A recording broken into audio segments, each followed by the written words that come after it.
एक गैस त्रासदी एक बहुत ही भयानक और खतरनाक घटना है। एक ऐसी आपदा जो पूरी तरह से भयावह होने से पहले एक अजीब सी चुप्पी के साथ सामने आती है। यह तब होता है जब बड़ी मात्रा में जहरीली टॉक्सिक गैस अपनी जगह से बाहर निकल जाती है, अक्सर किसी इंडस्ट्रियल फैक्ट्री या केमिकल प्लांट से। यह इनविजिबल क्लाउड हवा से भारी होकर चुपचाप फैल जाता है। हमारे घरों, हमारे स्कूलों, जिस हवा में हम सांस लेते हैं, ये किसी जोरदार धमाके से नहीं, बल्कि रेंगती हुई, दम घोंटने वाली मौजूदगी के साथ आता है। हवा में घुला जहर कई किलोमीटर तक ट्रैवल कर सकता है, पूरे मोहल्लों को जानलेवा चादर में लपेट लेता है। एक नॉर्मल दिन या एक शांत रात को भयानक सपने में बदल देता है। इस आपदा की कपटी नेचर इसकी अंधाधुंध पहुंच में छिपी है। भोपाल शहर अपनी शांत झीलों और समृद्ध इतिहास के लिए मशहूर, हमेशा के लिए दुनिया की सबसे भयानक इंडस्ट्रियल डिसास्टर से जुड़ गया। 2 और 3 दिसंबर 1984 की ठंडी अंधेरी रात, शहर सो रहा था, खतरे से अनजान। प्लांट की दीवारों के अंदर एक कैटास्ट्रोफिक फेलियर हो रहा था। 40 टन से ज्यादा मिथाइल आइसोसाइलेट का बड़ा बादल चुपचाप फैल गया, जमीन से चिपककर रात भर बहता रहा। लोगों को अलार्म से नहीं जगाया गया, कोई पब्लिक चेतावनी न थी। आंखों में भयानक जलन, फेंकते हुए खांसी, घरों में दम घुटना, अंधेरे में अफरा तफरी फैल गई। हजारों लोग सड़कों पर आ गए। सुबह तक सड़कें लाशों से भरी थीं। आदमी, औरत, बच्चे, पशु, तुरंत मौत का हिसाब हजारों में, असली संख्या शायद कहीं ज्यादा। पीड़ा की स्केल बेहद बड़ी थी। अनुमान है लगभग 5 लाख लोग गैस के संपर्क में आए। आंखें अंधी, फेफड़े केमिकल फायर से झुलसे। आने वाले सालों में 15,000 प्लस अतिरिक्त मौतें, MIC की लंबी मारणशीलता का सबूत।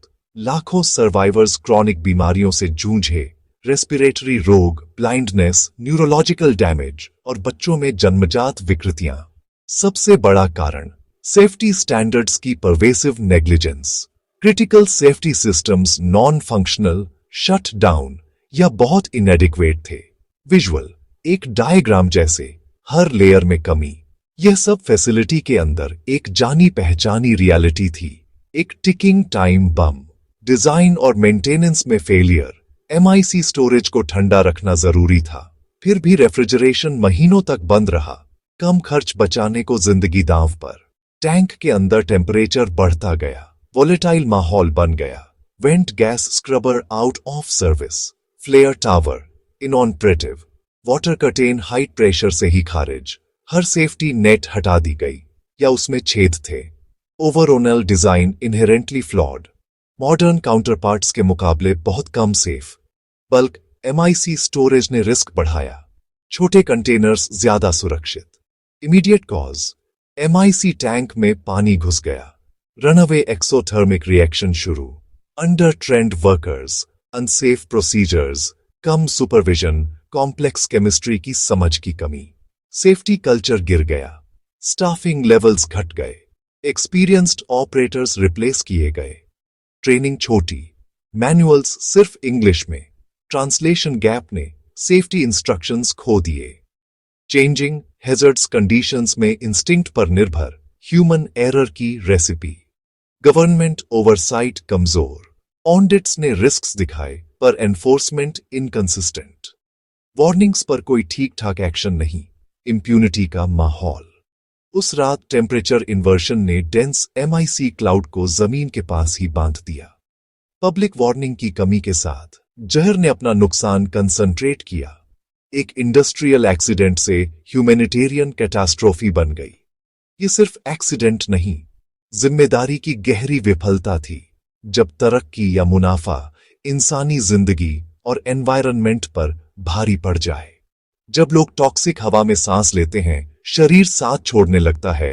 आंखों में जलन, गले में घुटन, हर सांस के लिए बेताब कोशिश।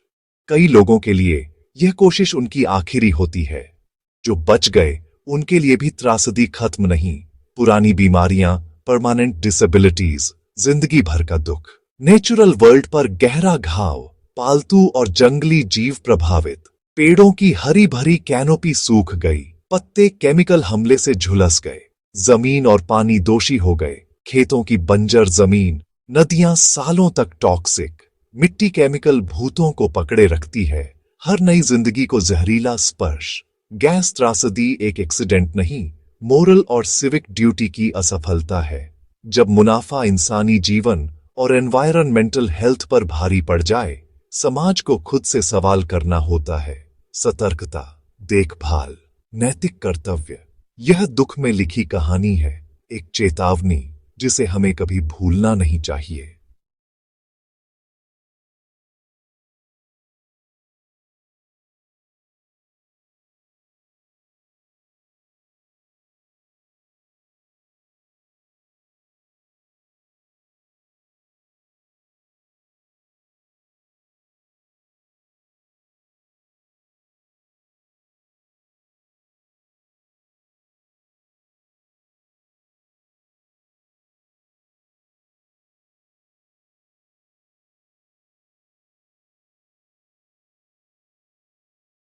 भोपाल के बाद भारत में एनवायरनमेंट प्रोटेक्शन एक्ट 1986 लागू हुआ।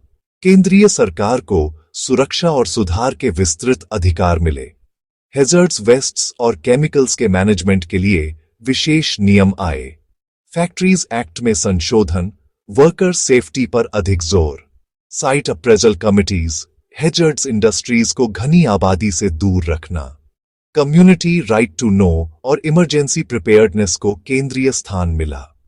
पब्लिक लायबिलिटी इंश्योरेंस एक्ट, तुरंत राहत के लिए इंश्योरेंस अनिवार्य। प्लांट डिजाइन और प्रोसेस सेफ्टी मैनेजमेंट का बुनियादी पुनर्विचार। बल्क स्टोरेज से दूरी, smaller quantities, just in time processes, risk कम करने के लिए। Defence in depth, robust containment, automated shutdowns, reliable backups, हर लेयर पर सेफ्टी। इन कठिन सबकों ने ज्यादा सख्त, ज्यादा दायित्वपूर्ण ग्लोबल सेफ्टी कल्चर की नींव रखी। भोपाल एक जीवंत सबक है, हर फैसले का केंद्र हमेशा जिंदगी और प्रकृति होनी चाहिए। सबसे पहला कदम, हैजर्ड्स फैसिलिटीज की rigorous unannounced inspections, independent experts के द्वारा। ट्रांसपेरेंसी, इंस्पेक्शन रिपोर्ट्स को पब्लिक बनाया जाए। Best available safety tech, advanced sensors, real time alarms, automated shutdowns, multiple redundant systems, हमेशा ऑपरेशनल, रेगुलर टेस्टिंग के साथ। Fail safe design, system fail हो तो डिफॉल्ट स्टेट सेफ हो। पब्लिक को एम्पावर करें, केमिकल्स की जानकारी, evacuation plan, regular drills. High ground पर जाना, वेट क्लॉथ से मुंह ढकना, निर्धारित रूट फॉलो करना, ये जान बचा सकते हैं। नेग्लिजेंस पर तुरंत और कठोर दंड, फाइन डिटरेंट हो, और ग्रॉस नेग्लिजेंस पर क्रिमिनल लायबिलिटी रियल हो।